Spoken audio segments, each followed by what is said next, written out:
வணிக நோக்கத்திற்காக பயன்படுத்தப்படும் இருசக்கர வாகனங்கள் மீது மோட்டார் வாகன சட்டப்படி நடவடிக்கை எடுக்க உத்தரவிடப்பட்டுள்ளது. தமிழகம் முழுவதும் தற்போது பல்வேறு வணிக நோக்கத்திலான பணிகளுக்கு இருசக்கர வாகனங்கள் பயன்படுத்தப்பட்டு வருகின்றன. இந்நிலையில் போக்குவரத்து துறையின் புதிய உத்தரவு பொதுமக்களிடையே அதிர்ச்சியையும் குழப்பத்தையும் ஏற்படுத்தியுள்ளது. அதன்படி வணிக நோக்கத்திற்காக பயன்படுத்தப்படும் இருசக்கர வாகனங்கள் மீது மோட்டார் வாகன சட்டப்படி நடவடிக்கை எடுக்க வேண்டும் என அனைத்து மண்டல அலுவலர்கள் மற்றும் வட்டார போக்குவரத்து அலுவலர்களுக்கு போக்குவரத்து துறை ஆணையர் உத்தரவிட்டுள்ளது. மேலும் மோட்டார் வாகன சட்ட விதிமுறைகளை கண்டறிந்து நடவடிக்கை எடுக்க சிறப்பு வாகன தணிக்கை மேற்கொள்ள கள அலுவலர்களுக்கு போக்குவரத்து துறை ஆணையர் உத்தரவிட்டுள்ளார்.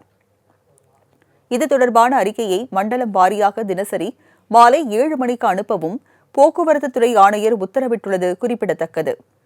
இந்த உத்தரவு யாருக்கெல்லாம் பொருந்தும் என்ற கேள்வி தற்போது மக்களிடையே எழுந்துள்ளது.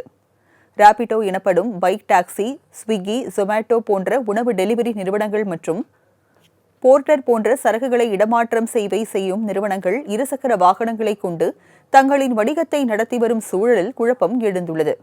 இன்றைய சூழலில் இருசக்கர வாகனங்கள் இருந்தால் தங்களின் வாழ்வாதாரத்தை பார்த்துக் கொள்ளலாம் என நம்பிக்கையோடு வலம் வரும் இளைஞர்களுக்கு அரசு தெளிவான விளக்கத்தை தர வேண்டும் என்றும் முழுமையாக இதனை தடை செய்யாமல் ஒழுங்குமுறைப்படுத்த வேண்டும் என்பது அனைவரது கோரிக்கையாக உள்ளது.